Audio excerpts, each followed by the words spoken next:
When you are doing something that you are built for, it will never drain your energy. It will always energize you. It will always fill you up. If it's meant for you, if it's part of who you are made to be and wired up to be, then it will never drain you.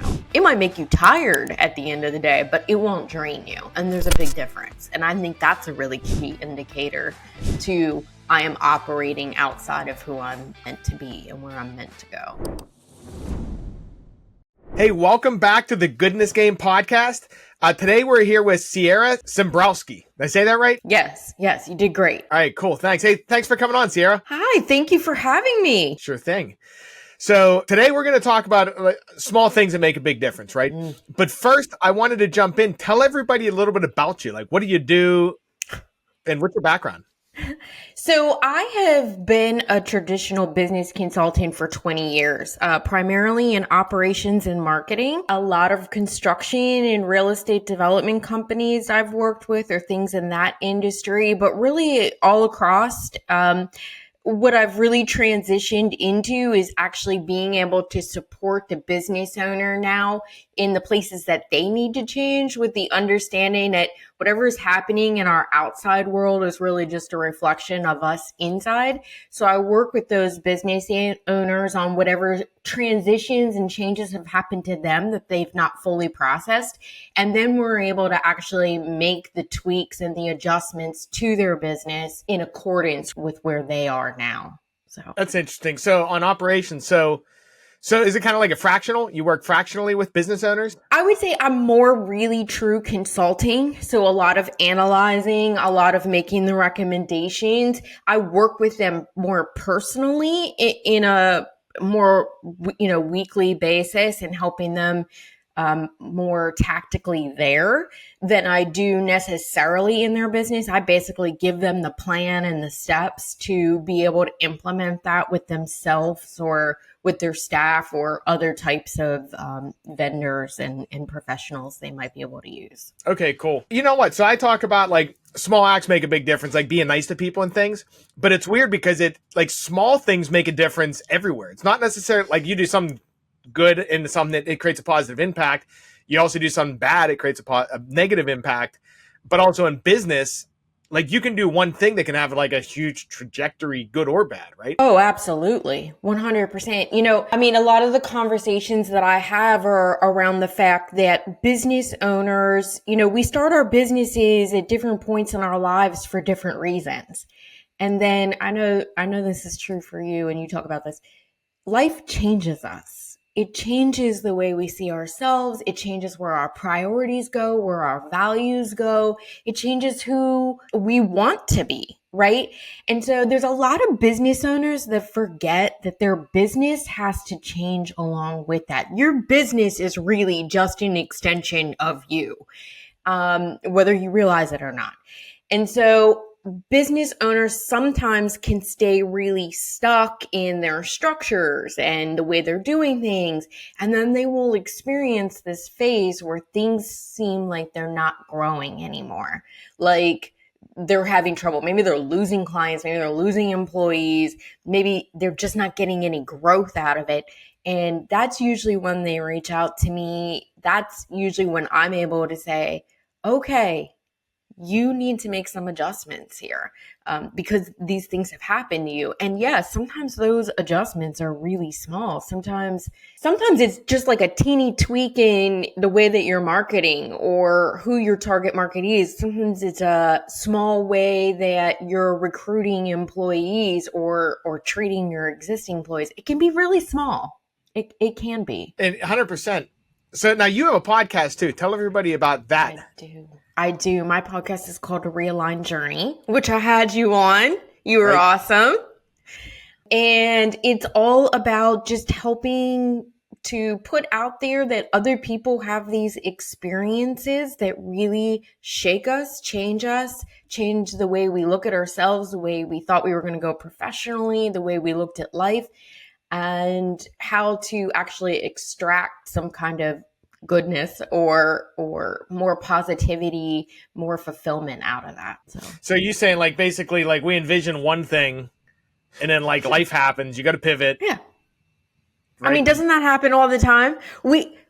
We say, God laughs when we make plans, and it's so true. But we all still, most people, the large majority of people, still keep doing that, right? We still kind of hold these expectations around what's going to happen in this business, this relationship, this course of my life. If I go to school here, then I'm probably going to get this job here, and then something happens, and that's not the way it goes. That's true. And then when do you know that it's like, okay, I gotta like take a step back and like readjust, because it's like you can keep following it even though it's not what you're supposed to be doing, and you keep getting like anxious and stressed out. Mm-hmm. Like when do you realize it's like, okay, hey, wait a minute, I gotta take a chill for a sec. When you're getting anxious and stressed out. I believe fully that when we are truly working with the plan for our lives, I'll say the divine plan for our lives, that when we are in alignment, we're in flow, then we experience things with so much more ease. I mean, I hear, and probably because this is a little bit my world, and so I think it comes to me, these interactions with people, but I'll hear somebody talking about a networking event, how like they decided to do one small thing, just as we were talking about, and like all of a sudden it was like boom, boom, boom. Like it was truly like the universe just came together to make this magically happen to them. And I think that is how we know when we are moving in the right direction.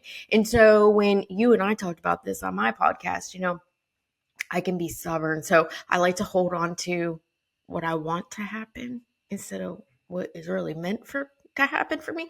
And so I always use the analogy that I got kicked in the teeth and pushed down the stairs backwards.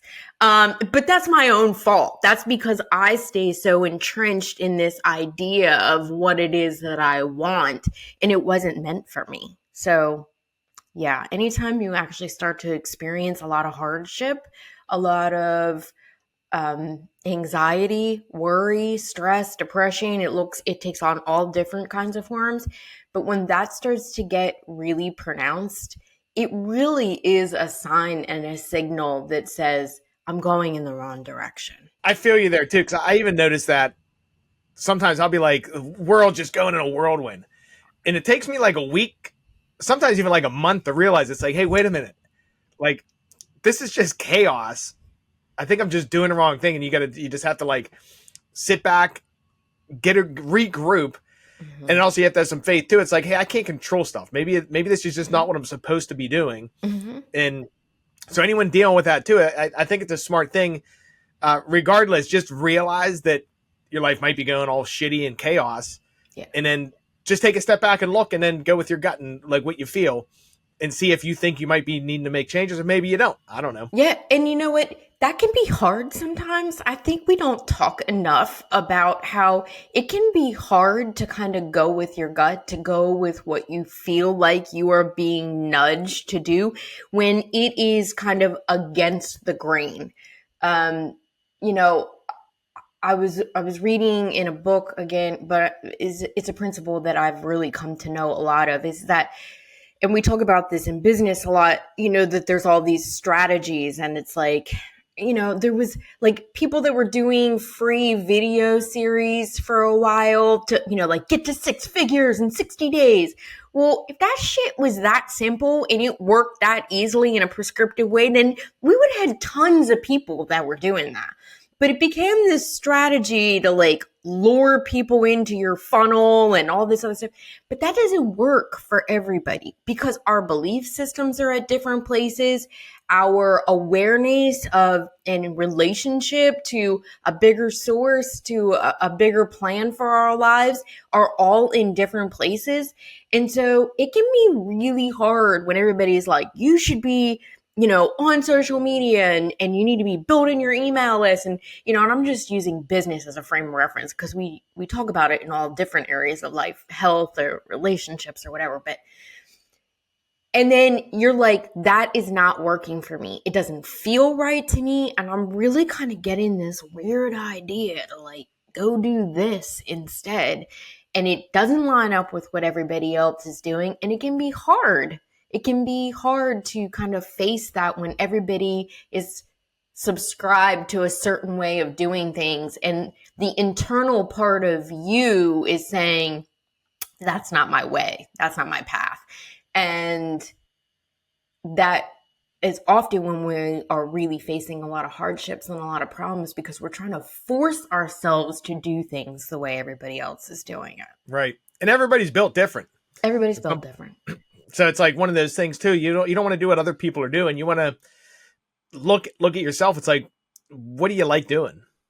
Like, what are you built to do? I can do anything if I put my mind to it. I know that, but some of the things I can do suck. Like, I don't want to do them, and it like takes all my energy.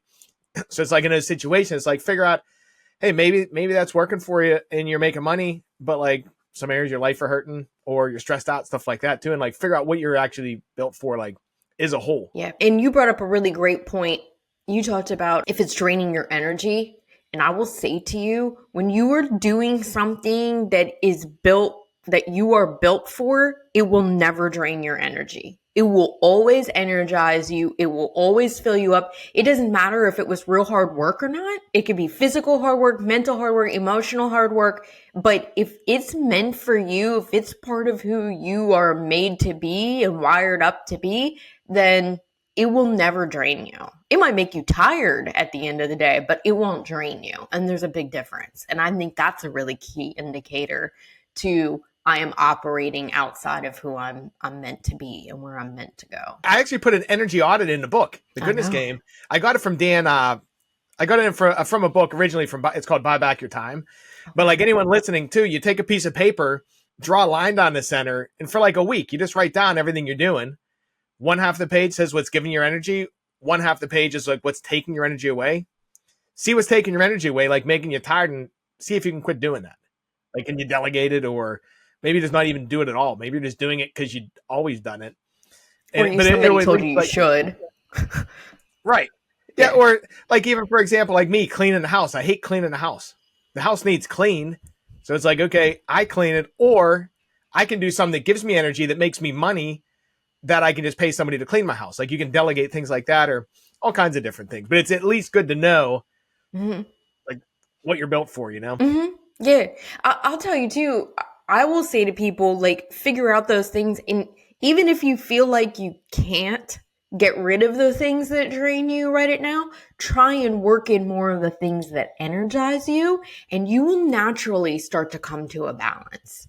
So yeah, very true. And it's weird too, because like some things that I do, my wife's like, she would hate like doing what I do.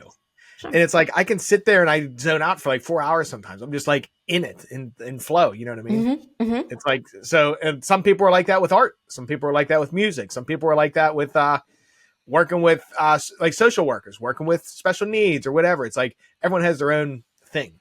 That is exactly right. That's exactly right. Yeah. Yeah, cool. All right, so Siera, let's talk about, has anybody ever done something in your life that made a big difference in your life that was like almost like a small lift, or like wasn't a big deal to them, but it like made a really big difference for you? Oh my gosh. I've been so blessed. I have had so many people lift me up and help me out in all kinds of ways that seemed huge to me, for sure. I don't always necessarily know if they were as big to them as it was to me, but I mean, I don't even, I think that there were times even when I was a kid when life was not easy for me. And even at a young age, there was sadness and heaviness in my life. And I think like I had a teacher that just to this day, and I don't even know that she really did anything that exceptional other than she made me feel really seen and heard. And I don't necessarily have a memory of her telling me that I was special, but she made me feel like I was. I feel like she gave me, and this was like third grade, she gave me a sense that I was like a special person and that, seemed to have confidence in me. Like I said, I think feeling seen was probably the biggest thing. And I know that that's certainly something that I try and do all the time, because I believe in that when we feel seen and heard, it changes our world and how we interact with it. Then that's crazy too. After all these years, like she probably doesn't know that. She probably doesn't know it made an impact for you at all, does she? Well, she does because I reached out to her as a grown up and told her. But what'd she say? She was surprised. She was surprised, and she did say that I was one of her favorite. I don't know if she tells that to everybody or not. But she absolutely remembered me, and she had really, like I said, she was like, yeah, you were one of my favorite. I did try at third grade. I had actually organized for the class to all chip in money. And I had the ladies in the office like pull her out of our classroom, and because I had somehow found out it was her birthday, and so I had gotten her a present and like decorated, and we surprised her for her birthday. So that's probably why. It's probably why she remembers me, because I was the one that organized that for her at third grade. But that's who I was. But I can remember I was married when I was young. I was married for a while, and it was 1999. It was right around 2000. And my then husband we had already been working on our own. We didn't necessarily have jobs, and having our own business. And he ended up getting really, really sick and was hospitalized. And he ended up having, and we were like very early 20s.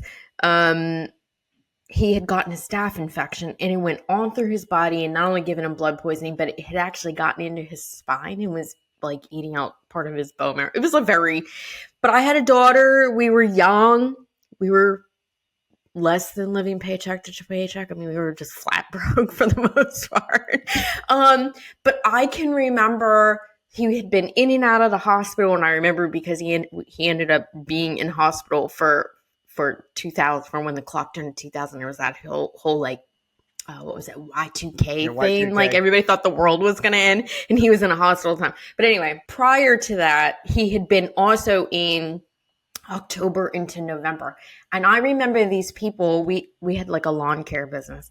And I remember these people that we did their lawn for, and they showed up for us. I mean, and I didn't even like call them and talk to them. I don't remember exactly how they knew that he had been in the hospital, but they showed up at our house. I don't even know how they got our address. They showed up our house with groceries, like a turkey and like orange juice and like a pack of rolls and, like a box of stove. Like it was everything for a Thanksgiving dinner. And I mean, I literally was crying.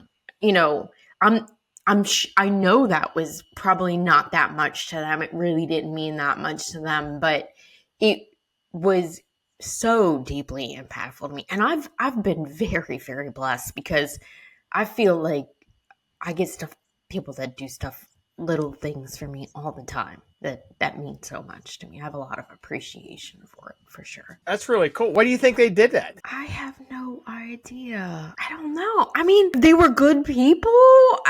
I think maybe they realized that we were not particularly well off, and that this was a hard time for us because he wasn't able to work to make the income.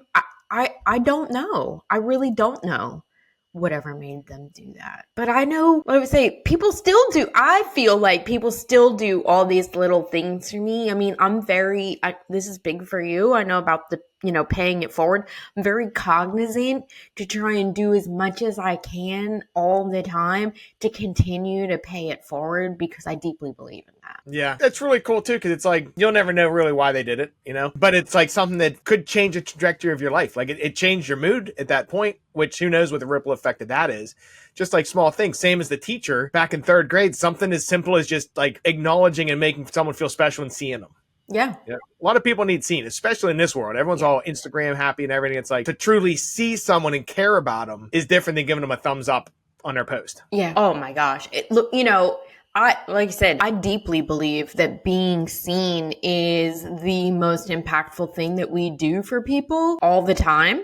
And I believe that it is every bit as simple as making, like for me, I make a very conscious effort to, even when I'm like at a register, making sure that I'm making eye contact with the cashier, making sure that I'm asking them, how are you doing? And being sincere about it, like looking them in the eye, truly listening, not like head down and just muttering it, but being really present with them, because it does make a difference. And sometimes they will say that to me, thank you so much for asking. And I can feel that they really meant that.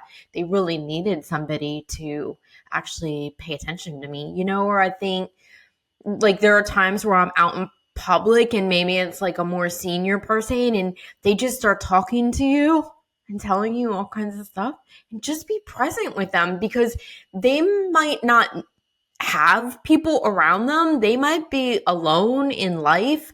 So just being able to talk with somebody and share whatever's on their mind, like that could be life changing for them. And, I think like with that teacher, with the people that gave me the groceries, I think part of it is not only being seen, but it plants hope in you. It builds hope in you so that, especially if you're at a lower point in life, like that's a lifeline that can save people's lives. And I know that because I've been able to get feedback from people that have shared that with me, and I had no idea I had done that for them. Like I just thought, I'm chatty, I'll talk to anybody. So I didn't, but then having somebody come back years later and be like, you might not remember me, and I didn't, and this really meant all the difference to me. And that's a beautiful gift too, be able to reach out to somebody and say, hey, you made a difference to me, you mattered to me. And I think that's why I've tried to do that for others when they've had an impact on me, is to be cognizant of reaching out to them. Because when it's happened to me and somebody said to me, that changed everything about my world at that time also. That's a really good point too, reaching out to people and letting them know. It's like a lot of times people do things for you and you're like, they just did that because it was just like a small thing for them, like no big deal. But if you let them know, it's like, number one, they know, hey, what, it's worth doing those nice things for people. But it also shows them, hey, you know what? Like they made an impact in somebody. So it's like a good, you make them feel good. Yeah. So yeah, that's a really good point.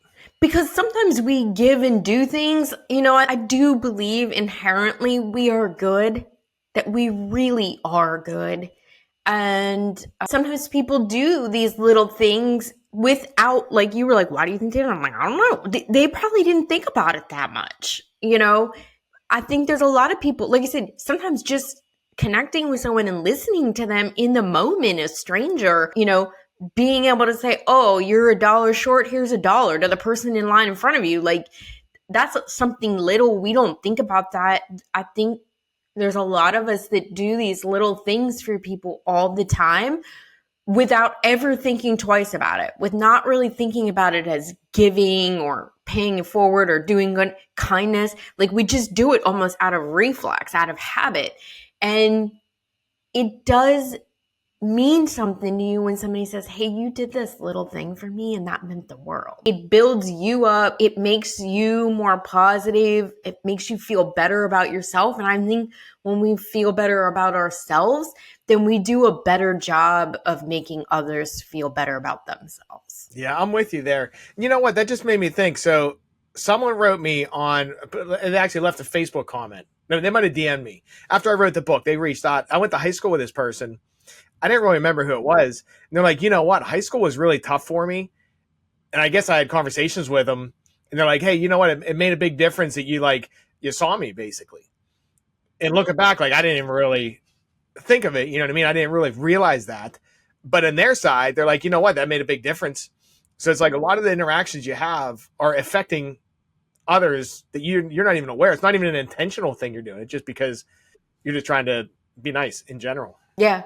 I know, like I said, I have been very blessed in so many ways to not only be the recipient of gifts, but also to be the recipient of people reaching out to me and saying, hey, you did this for me. You saw me. Sometimes maybe it was just, you were always, pretty positive and like a light. And it just made me feel like, okay, I can get through this, whether it was like school. I had somebody also reach out to me from school, whatever. it could have been any situation. I was completely unaware. I think that it is just another gift to me, honestly. Like, I know it sounds kind of selfish and self-centered maybe, but I mean, just having somebody say that, I mean, that touches my heart so deeply. It's just as valuable to me that somebody was courageous enough, because it can be really awkward and weird.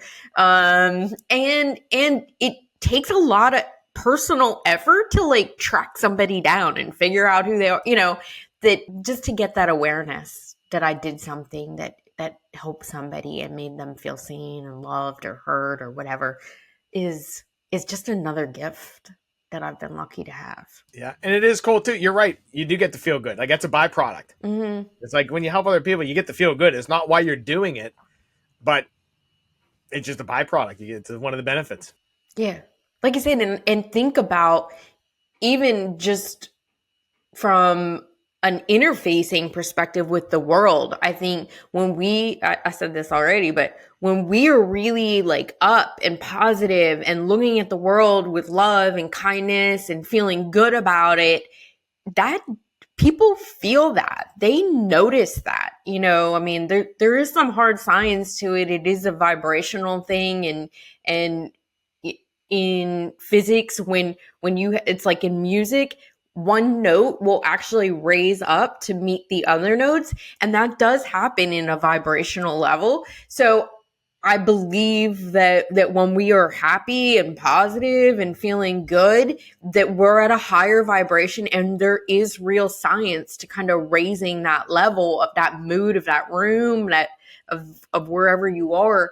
The people around you get lifted up. Just the same way as like when we walk into a room and there's discord or somebody's been fighting, like you feel that instantly, right? And it can bring you right back down. Or going somewhere and everybody's all excited and happy, and maybe you weren't feeling that great. Maybe you were even physically sick. You go and you show up and everyone's so happy and excited, and it does make you feel better. Like you forget you had a headache, or you're, not feeling the sore throat anymore or whatever, right? Like we've all experienced those moments. Yeah, big time. Yeah, and you're right too. Yeah, because if you get into a room where there's someone arguing or something, it does bring you down too. So you turn into like who whatever you're surrounding yourself with, you're gonna feel it. Yeah. And so we're that influence also, because I think sometimes we forget that we are part of that also. So when we're feeling really good because we gave to somebody, or somebody reached out to us, or I was able to reach out to somebody that did something for me, when I'm feeling really good and positive, then every interaction I have, whether it's on the phone or even, interacting with social media, I think people feel that, right? Like if I go to the grocery store, people feel that then. Yep, 100%. So let me ask you this: because we're almost out of time, what's a tip you would give everybody? Like, what would you say to somebody listening here, based on what we're talking about, doing the small things? What would you tell them that they could do in their life? Well, I truly believe being present with people is a real gift.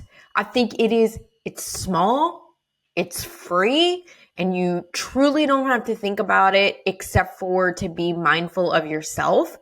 But when you're really present, when you want to have true connection, even for 15 seconds with, like I said, like the gas station attendant or the person at the grocery store, it could be your mailman dropping off your mail, like, and you happen to be outside, like, just look them in the eye, ask them how they are with sincerity, not just out of, politeness or habit.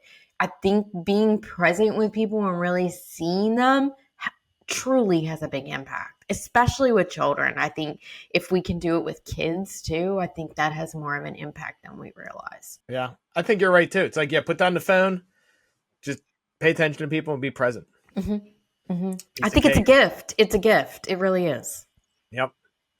Well, Siera, if anyone wants to reach out, what's the best way to connect? I'm on a lot of social media platforms. So Facebook and Instagram, it's actually Siera Intuitively Knows. That's one R. And I do have a website. It's alchemy, alkemai.com. Those are probably the easiest and best ways. All right, give everyone your podcast name one more time. Sure. It's Realigned Journey. And it is on all the major platforms. So you can find it on any of them. Hey, well, thanks for coming on. We appreciate you. Yeah, thanks, Brian. It was great to be here. I appreciate you. Thanks. And everyone listening, get out there, crush it, and be present. Just put down your phones this week and just be present in a situation. Hey, well, thanks for listening, guys.